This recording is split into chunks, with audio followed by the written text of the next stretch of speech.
future is now. We're there. Technology and teachers, a winning combination. Yeah, it's changed the way I teach. The biggest fear of teachers is delving into the unknown. We've all had to get over computer phobia. Going online gave this grade school staff future shock. Thank you for calling Cougar Valley Elementary. But now they think it's elementary. The changes that we made here can occur anywhere in the United States. You got to attack the senses. It just makes it a lot easier to learn when you can actually see something happen. Technology in the classroom. How to get it Talk to some corporations, talk to some grants. and how to use it. We try to put some flash and excitement and dazzle. He makes the class fun.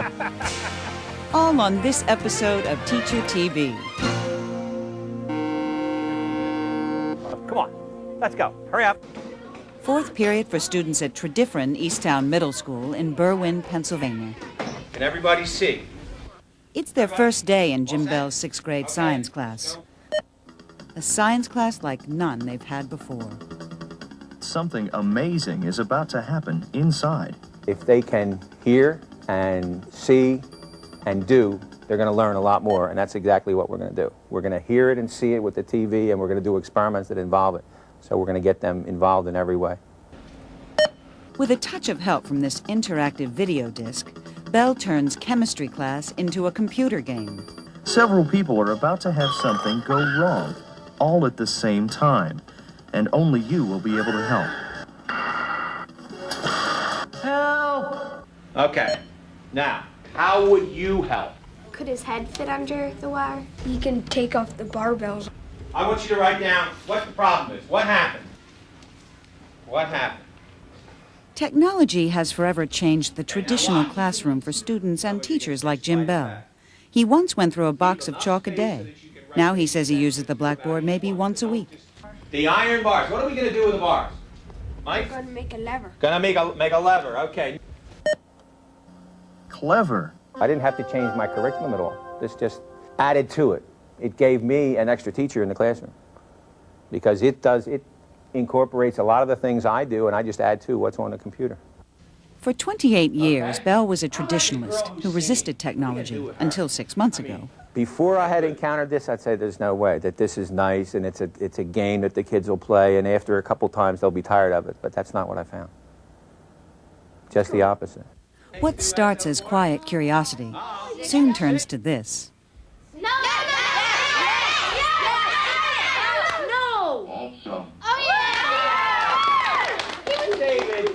This is Bell's fifth period class, racing the computer to solve chemical equations. After just 4 months with this video disc, failure rates in Bell's class dropped by half, and a quarter of his students had perfect scores. 2, so that's 11. Okay, now. My class averages were over 90. That doesn't happen. In 29 years, I haven't get class averages over 90. I don't really like science, but this is like a fun way to learn. It sure beats doing like work in the class. So Yeah, it's changed the way I teach. It's a lot more fun for me and them. In every case where you see effective uses of computers and other new technologies, you see very effective teachers. Linda Roberts was a teacher for 20 years. Now she works for the U.S. Congress, where she evaluates the uses of technology in schools. Most teachers are not afraid of technology. They are afraid of the consequences of the technology in their classroom. And by that I mean the fear of the unknown. What happens if I bring this into my classroom and it doesn't work? While businesses provide employee training as part of the workday, Roberts says schools most often do not. Only teachers are asked to devote their own time and their own resources to use technology effectively in their classroom. In Jim Bell's case, the school paid to fly him to Texas for training. They got the equipment for free because they agreed to be the first in Pennsylvania to test it. Next year, it'll cost them $10,000 if they choose to keep it. But even when teachers find creative ways to get the technology they want, many schools still don't budget the time and money they need to learn it.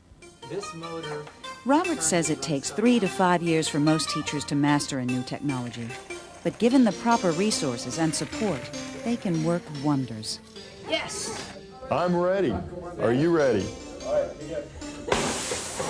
The future, is now. We're there.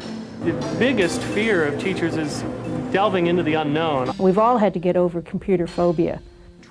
Call it high-tech high school, a vision of how far teachers and students can go with technology. Basically, you would just hold this up and it sends out ultrasound from here. And since ultrasound Jignesh Goda is working on his senior project. He's inventing a guidance system for the blind.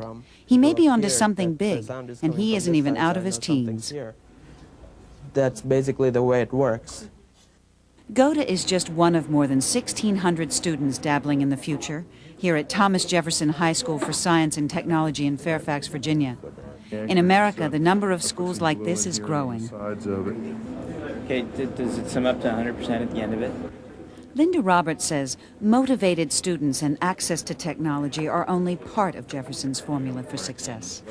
I think first and foremost it's the teachers and the vision that they have for use of technology. We will get ready to set that up into and add it into online. The equipment and the training the teachers need to use it are provided through a unique partnership between the school and more than 120 businesses. We look to business and industry for a lot of our in-service for our faculty and for a lot of our training and mentoring of our students, and simply for the generation and exchange of ideas. Lizette Asbury is just beginning her career at Thomas Jefferson. TJ, she calls it. It was tough to get used to, not so much the workload, but everything we were expected to take in so quickly. We were expected to take in information very quickly.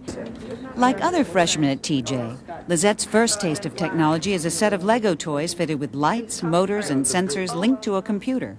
With the help of their teacher, her group is building a model of a burglar alarm system, which they're programming to mimic a break-in.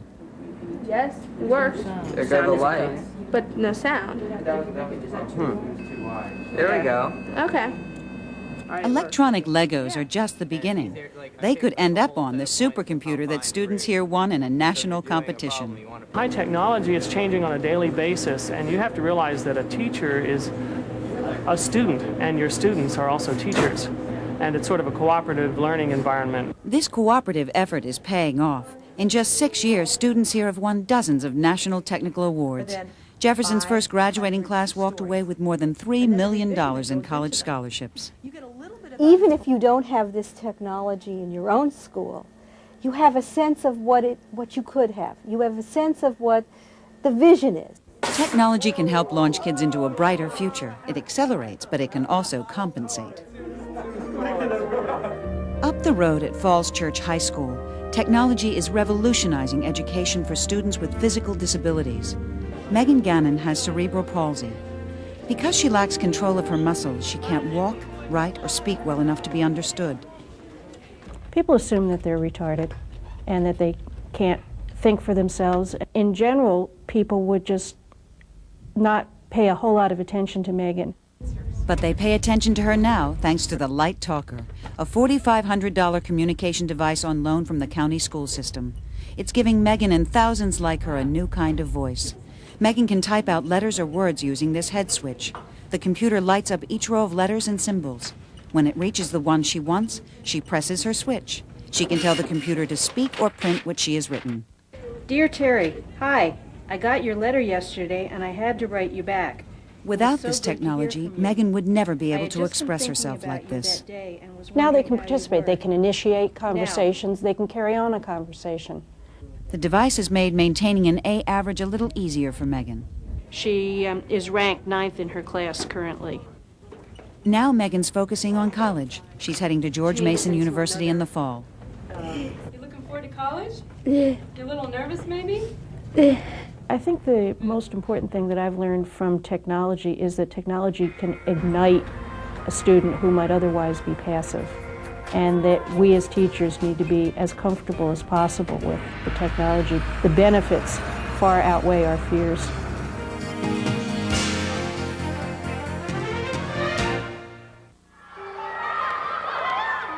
Remember how it used to be? Children sitting in rows, one head behind the other? Remember how one child would be bored and another child would be lost? They are just memories here.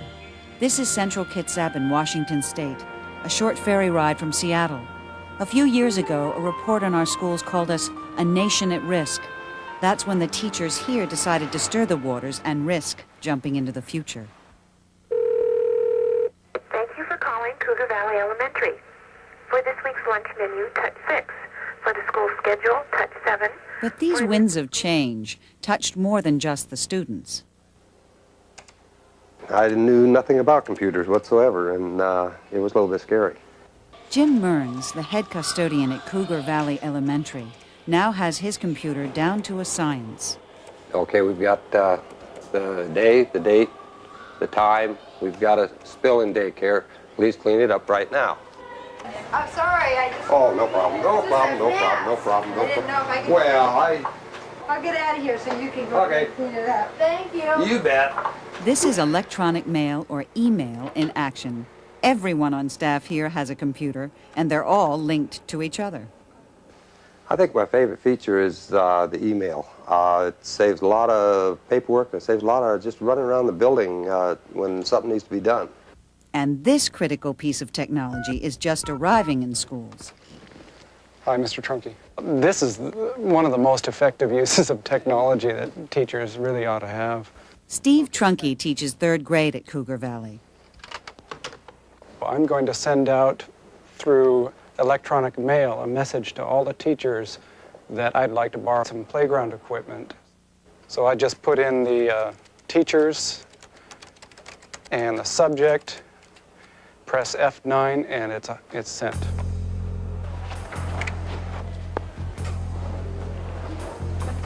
Thank you. All right, thanks a lot. Boy, I'm starting to get overloaded with balls now. Thank you very much. More? Oh, no. Oh, my. Hold on, I'll get back to you. Oh, my. Well, I'm going to have to send out a message stopping people from sending equipment. Cameras, telephones, computers, a new state-of-the-art in classrooms, especially in scheduling lessons. Before computers, the way to schedule was using lots of paper, sticky notes, cutting slips apart. It was real confusing, real difficult to get done. One of the other things that's useful with this is the lessons and scheduling.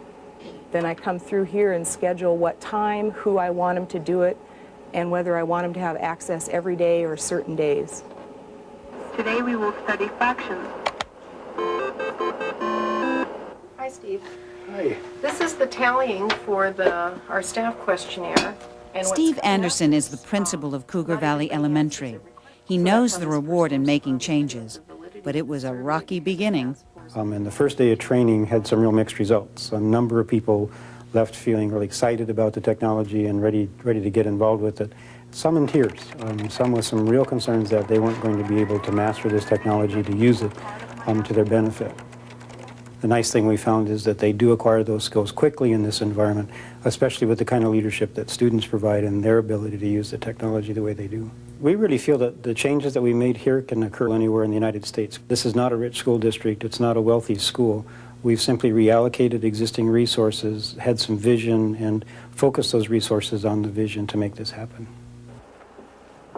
And that vision attracts teachers like Cindy Dodge. She has a vision of her own. I knew by coming to this school that I would learn a lot about computers, and that would help me in my job as a teacher. My favorite aspect would be the word processor. I used to send, these types of messages written out by hand, checking dictionaries, having a fellow teacher read it or proofread it, and the process just took a lot longer than it really needed to take. It seems that education will never be the same in Central Kitsap, and that's just the way they want it. When you're asking people to take these kind of risks and make these kind of changes, we make mistakes, and that means that we're learning, and that's okay. And it's okay to be a learner at the same time that you're a teacher. To teachers who've never used computers, you have to become like a child again, and a learning child where it's discovery. The computer is a friendly thing, so you're using it as a tool, and if you can keep that thought in mind, it does become fun. Thank you for calling Cougar Valley Elementary, and goodbye.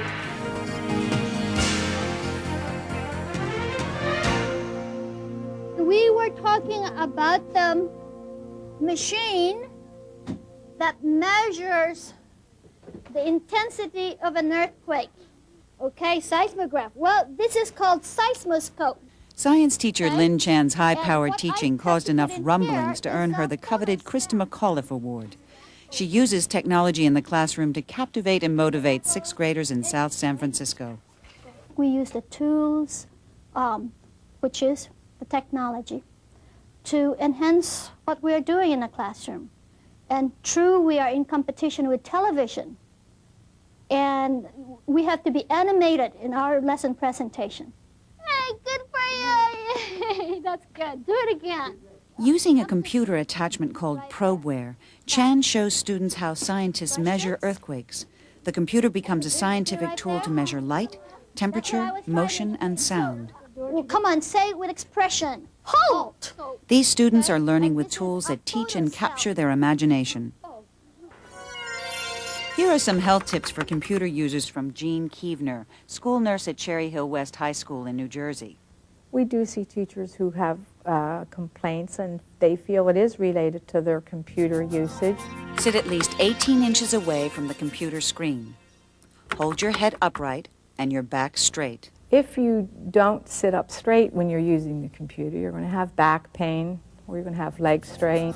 Your keyboard should be at elbow level and your elbow should be at right angles. And adjust lighting to avoid glare on the screen. The computer is a big part of the teacher's lifestyle. You got to attack the senses. Teaching has to be done through the senses. Roger Casaubon blends the drama of big screen images with physics to illustrate the principles of velocity. So if they're going 160 mile an hour when they start to land, and they're going 0 mile an hour when they stop landing, well then that's a change of velocity. He first shows his students video of a jet fighter landing on an aircraft carrier to give them a visual example of the problem. He then asks the students to move to 7 computer workstations to calculate the velocity of the plane. It just makes it a lot easier to learn when you can actually see something happen. Casaubon's classroom is equipped with a computer that controls a video disc player. On each visual disc there are 54,000 individual frames.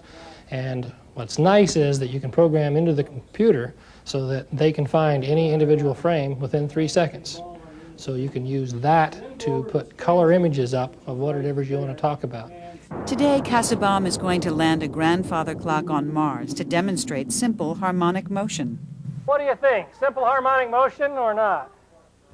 I like the way that we use the computers, and when you don't have to just look at pieces of paper all the time, but you get to play with the equipment yourself, it makes it much more interesting to figure these things out. This winning combination of high-tech and hands-on keeps Casaubon's class enthralled right to the bell. I'm going to take it out of here. I'm going to reach in here with my bare hands. I'm going to take the racquetball and throw it against the wall. The students will remember that, you know, and they'll remember that instance in that class, and when they walk in the halls, they're going to say, what was chemistry like? Well, chemistry was fun today.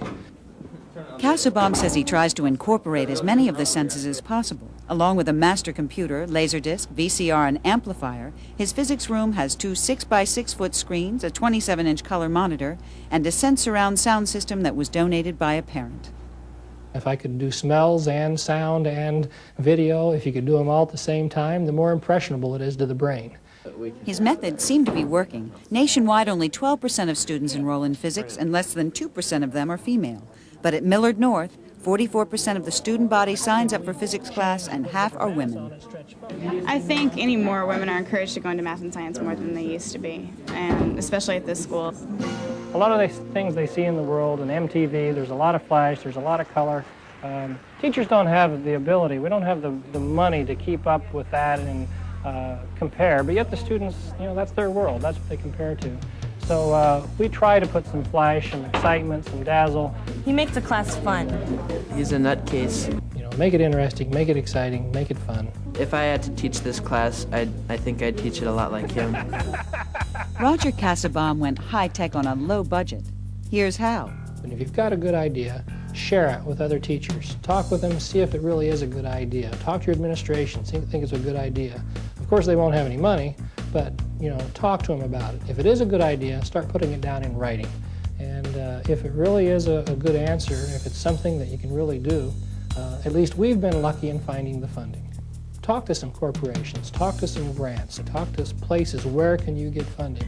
And that's essentially what we've done. You can't do things all by yourself. And if teachers can network, work together, that's really where the power's at. We'd like your feedback on Teacher TV. Call us toll-free and tell us what you think. Or if you'd like a written summary and information about what you've seen on our show, our number is 1-800-229-4200. Call during business hours between 9 and 4:30 Eastern, Monday through Friday. 1-800-229-4200.